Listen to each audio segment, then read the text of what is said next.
Heyo, thanks for tuning into Comic Sam. I am Dylan Jumps, and yeah, I said it.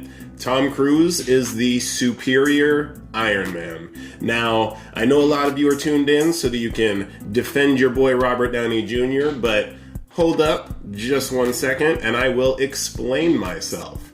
This is an image of a comic book character whose name is the superior Iron Man. This is allegedly an on-set photo of Tom Cruise in what looks like one of those CGI suits that lets them edit things afterwards. This is an image of concept art of what Tom Cruise would maybe look like as the superior Iron Man. This is a screenshot taken from the trailer of Doctor Strange 2 in the Multiverse of Madness. And I mean, look at it. Like, really look at this picture. If this doesn't look like Tom Cruise playing the superior Iron Man, I'm gonna be shocked. Now, I know some of you are thinking, who is the superior Iron Man? That's what I'm here for. Now, to take you back quite a few years ago, there was an X-Men Avengers joint story arc called Axis. And long story short, I'm not going to go through all the ins and outs of that story arc. Long story short, in that event, some heroes became villains and some villains became heroes because of an incident that occurred and switched people on their axes. Their Axes. Iron Man, Tony Stark, was one of the heroes that was caught up in that incident and became a little bit more of a villainous version of himself. He didn't become a full-on villain, but he did become much more of a jerk than we're even used to seeing Tony Stark being. And so, during this time, there was a mini-series titled Superior Iron Man, and it lets you see how this new Iron Man is kind of acting and interacting with the world now that he really just doesn't care about the ramifications of his actions. He's all about himself, profit, good times. And so again, long story short, what happens in this series was that Tony Stark introduces this app that everyone can download for free and use for free, and all you've got to do is click a button, and that app transforms you into the best version of yourself. You're better looking, smarter, healthier, everything you can think of that would make you a better version of yourself. And he just gave this away for free. And with his reputation of being a good guy, it was really easy for him to fly under the radar with any bad intentions. Daredevil is the antagonist of this story. He's the good guy, but obviously Iron Man is the protagonist. He's the titular character. Daredevil realizes something's up. He actually, using his heightened sense of hearing, is able to deduce that there's something in the water, which turns out to be nanites, that is reacting to the app when the button is pressed. Tony Stark put the nanites in the water, so the app isn't this magical app, it's actually changing the function of the nanites in the user's bodies when they click this button. After getting everyone hooked on this app, Tony Stark actually starts making people pay outrageous amounts of money to be able to use this app, to the point where it becomes like a drug and people start to act like drug addicts, and they're spending all their money that they can on this app so that they can be the best version of themselves. And it is really a parallel to, addictive drugs. And so Daredevil is going up against Tony Stark, which is not a very even matchup.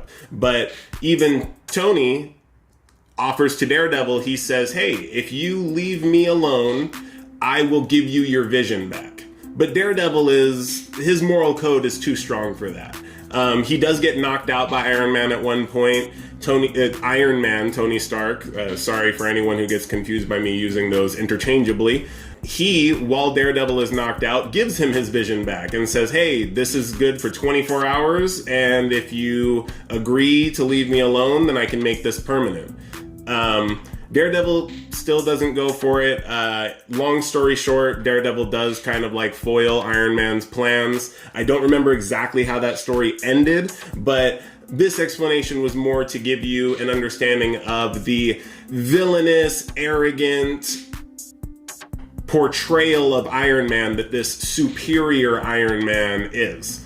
Oh, and actually, just a fun fact, in the comic, the superior Iron Man suit actually works somewhat like Venom's symbiote suit does. I don't know if he incorporated the symbiote into his armor or if he just mimicked the symbiote and made armor based off of that. Now that I've given you the superior Iron Man's origins in the comic books, as far as the rumors of his appearance in Doctor Strange and in the Multiverse of Madness, they're going to tweak it a little bit in the way that this superior Iron Man is supposedly going to be an alternate reality version of Tony Stark. And I personally think if Tom Cruise really is going to be playing this character, and everyone I've spoken to about this agrees, he definitely could play more of like an arrogant jerk Tony Stark, you know, and make that his own character. And I can picture that perfectly. It would have been a mistake to try and introduce him as just a new Tony Stark that's just supposed to be a replacement for Robert Downey Jr. I don't think that would have went over well for the fans. So this is a nice way of incorporating someone who can bring something to the Iron Man character, but not just replacing the Iron Man that we already had.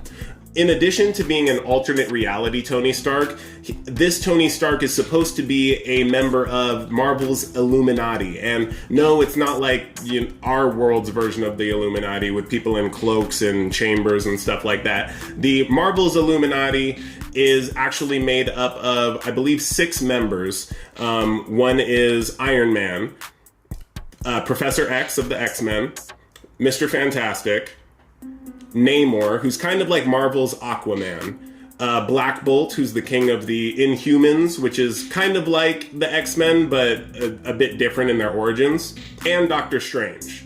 So the Doctor Strange trailer has already confirmed that Patrick Stewart is reprising his role as Professor X. That much is clear. When Doctor Strange is seen walking into the room where he sees Professor X, you can see in the background, I believe there's 7 chairs that are sitting up on a higher level, and you can't see who's sitting in any of them, but the rumors that I've heard are that the MCU's version of the Illuminati will include 7 characters, so an additional character past the 6 that I had just named. And who knows what characters are going to make up the Illuminati. We obviously know that Professor X will be in there, and then the understanding is that the superior Iron Man will take over regular old Iron Man's spot in that group of people. My personal prediction, I think that we're going to have Mr. Fantastic introduced, because it's been very much speculated on when the Fantastic Four will be introduced into the MCU. Seems like the introduction of the Illuminati is a perfect place to introduce Mr. Fantastic, since he is originally a member of that group. I think that we might get John Krasinski, or Jim from The Office, as a lot of people know him, as the new Mr. Fantastic. And for a lot of people, this is very exciting. This is something that a lot of people have wanted for a long time, and hopefully also maybe even his wife, Emily Blunt, as the Invisible Woman. That's been a fan casting for a while.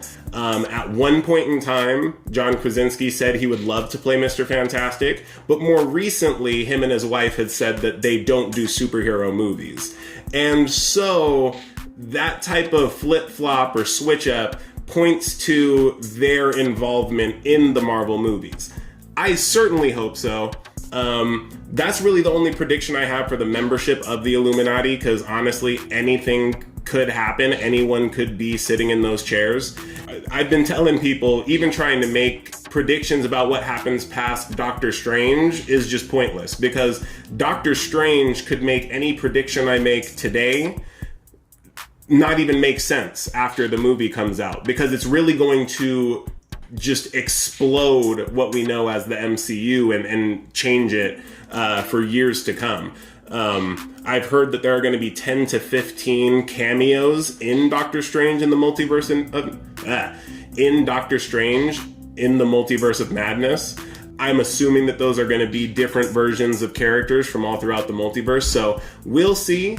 This video was really mostly just meant to explain who the superior Iron Man was, the likelihood that Tom Cruise will be playing that character, and that we'll be seeing this in about a week and a half. Doctor Strange in the Multiverse of Madness does come out on May 6th, and so that's coming up quick. Now, that's all I've got for you today. Thanks for watching, and like always, keep on keeping on.